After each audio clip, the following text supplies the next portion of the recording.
Nice to be back. I missed all of you. Nice to be here. Missed it for the last 2 weeks. After vacation, I am rested, refreshed, and rededicated to this Jesus movement. As a kid in the 60s, I had a favorite TV show. And I remember it was a simple time. I was probably my son's age, about 8, And it was before we had laptops and iPads, when all we had were 3 channels in our imaginations. And the show started out, space, the final frontier. These are the voyages of the Starship Enterprise, its 5-year mission to explore strange new worlds, to seek out new life, to boldly go where no man has gone before. My buddies in the neighborhood and we played Star Trek all the time. We had space stuff like lasers and time machines, and we practiced the Vulcan mind pinch on each other. And we had watches that we had FaceTime on before Apple invented them, where Scotty could beam me up at any moment. We even had a captain's chair where we could boldly go where no one has gone before. It was really my first taste of abandon, my first experience of giving myself over to an idea that was larger than myself. Was God preparing me? Gifting me for that moment when I would bump into Jesus and he would call me to come and abandon all else and follow me, and you will go to where you have never been before? You see, this is what I think the gospel is all about. Jesus has been constantly fencing with the religious leaders of the day, the Pharisees and the Herodians, who were all about rules and looking the right way and social status and show. After some excessive flattery about Jesus' reputation to always tell the truth, they asked him if the Jews should pay taxes to the emperor, to Caesar. Now, there were 3 types of taxes. There was the income tax based on your income, the temple tax based on the temple, and the poll tax. If you didn't pay that, the Romans would put your head on a pole. That's where it got the name, the poll tax. So they were trying to trick him. And Jesus said, "Hand me a coin." And then he said, "Give to Caesar what belongs to Caesar, but give to God what belongs to God." I recently read about and identified with a man who was worried that his wife was losing her hearing. So he consulted a doctor who suggested a very simple at-home test. Stand behind her, he said, and ask her a question, first from 20 feet, then from 10 feet, and then finally right behind her. So the man went home. He sees his wife doing the dishes. He says from the door, "What's for supper tonight?" No answer. He walks up to her about 10 feet away and repeats, "What's for supper tonight?" Still no answer. Finally, right behind her, he says, "What's for supper tonight?" His wife turned around and said, "For the 3rd time, chicken."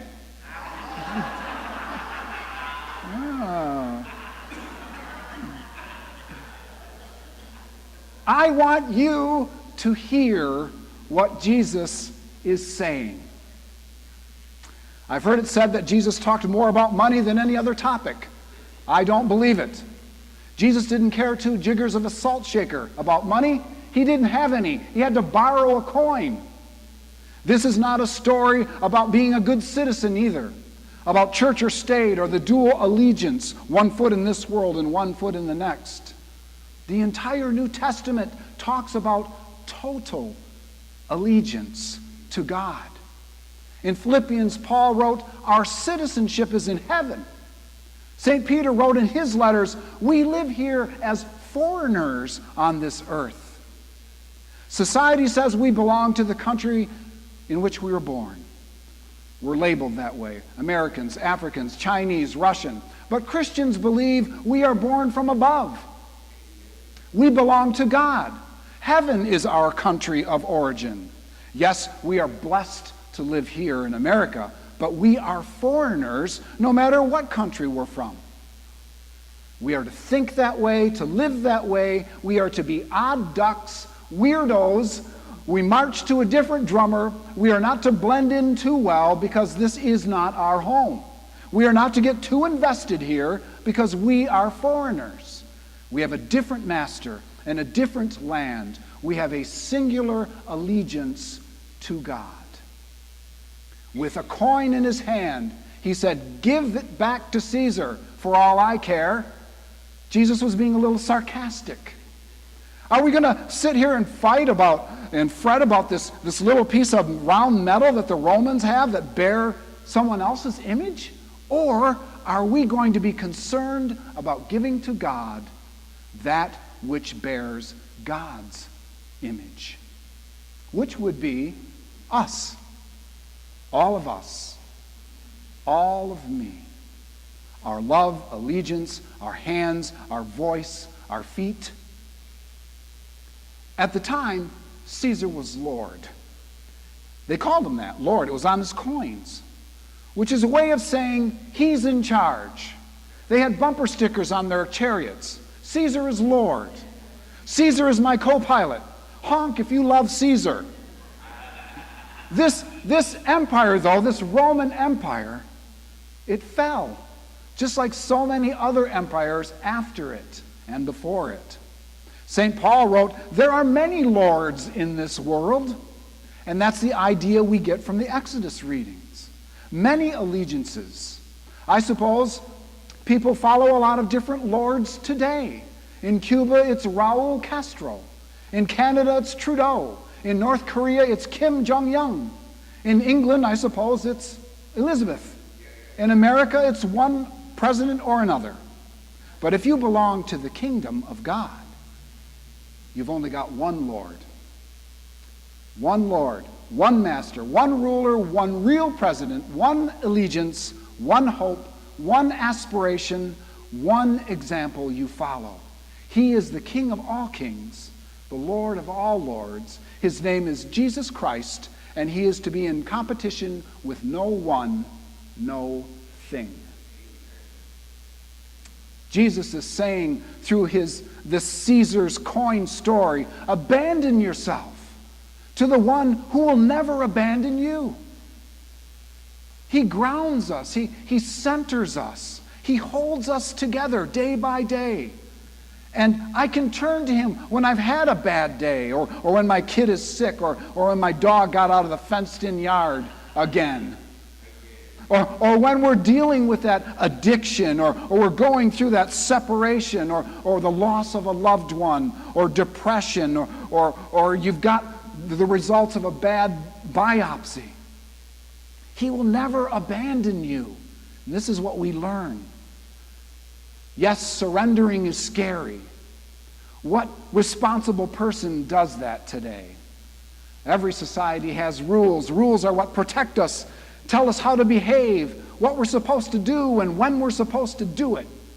But Christianity is this wild religion that has been more about following Jesus than following rules. And in many in the New Testament, they didn't really get that. The disciples, don't let the children near Jesus, they said. Don't let anyone in the crowd touch him. He's our Jesus.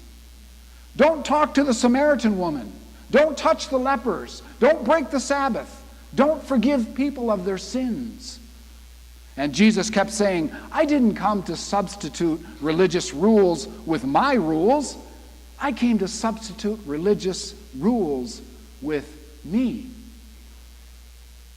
It's like you're at a funeral, and it's a nice funeral, and everybody's there, and they're all dressed up, and there are flowers, and then the dead person starts to move. Well, there goes the funeral. Brothers and sisters, Jesus is moving. Like the one I grew up in, church is no longer a funeral parlor. It is not a mausoleum. It is a zoo, a diverse zoo. And he wants to take us to new places, to deeper growth, to new discoveries and service ministries. He wants to do fresh things right here through you. And I want to be a part of it. Jesus is moving. And it will happen if we really believe all that crazy stuff about how we're from heaven and God is our source and strength and we're all part of something larger and mistakes are okay because we're all human, brothers and sisters. And he is the bread of life. And we can intimately know that we are his own. And that we don't have to carry the weight of having everything figured out in the world upon our shoulders. It sure beats living by rules. Well, let me end with a story, an illustration that I read about a young girl. She's playing t-ball. You know what t-ball is? It's great. And her name was Tracy, and she wasn't very good at t-ball. She wore glasses, and she ran a little funny, kind of wild with her arms, windmilling while in the air. And of course, everybody cheered for her because she was as cute as a button in her little uniform. She came up to bat, and I think the score was, 137 to 119. And it was the third inning, beginning of the third inning. The ball waited on the tee, and Tracy usually swang and swang and swang, or swinged and swinged, or swung and swung. Anyway, she usually missed it. She usually hit the tee, and then it would just fall down. But this particular moment, this particular time, she whacked the ball and smoked it right through the legs of about 17 fielders, and it went into center field. Run, run, the crowd cheered. So she took off, carrying the bat with her in her arms, and she ran to first base. Throw down the bat and keep running, the coach said. Happy to please, she put down her bat and she ran for second base. By the time she reached second base, 7 members of the other team reached the ball. They must have been Episcopalian kids because it looked like they were forming a committee as to who might be the best suited to pick the ball up and throw it. As she headed to third, the committee had made their decision and the ball began to make its way toward home plate. Now here's the cool part. As Tracy stepped on third base, she saw her 12-year-old geriatric dog resting in front of the bleachers about 5 feet from the third base line. As Tracy rounded third, the dog, awakened by the screaming crowd, sat up and wagged his tail at Tracy. Tongue out, mouth pulled back in an unmistakable dog smile. And Tracy stopped. She's halfway to home plate on the third base line, 30 feet from a legitimate home run. And she looked at her dog, and the coach is yelling, "Go home, Tracy, go home!" And everybody's standing and cheering, "Go, Tracy, go, run!" And she looked at the adults, and then she looked at her parents, and she looked at the coach, and she looked at home plate, and she looked at the dog again, and the dog wagged his tail, and she went for the dog. Yay, Tracy! 2 roads diverge on third base line. One was the road of rules, the other the road of love. It's just like us. Will we go for the safe, predictable road of rules, or will we go for the one we love? Give to God what is God's, and be prepared. Jesus is moving. Amen.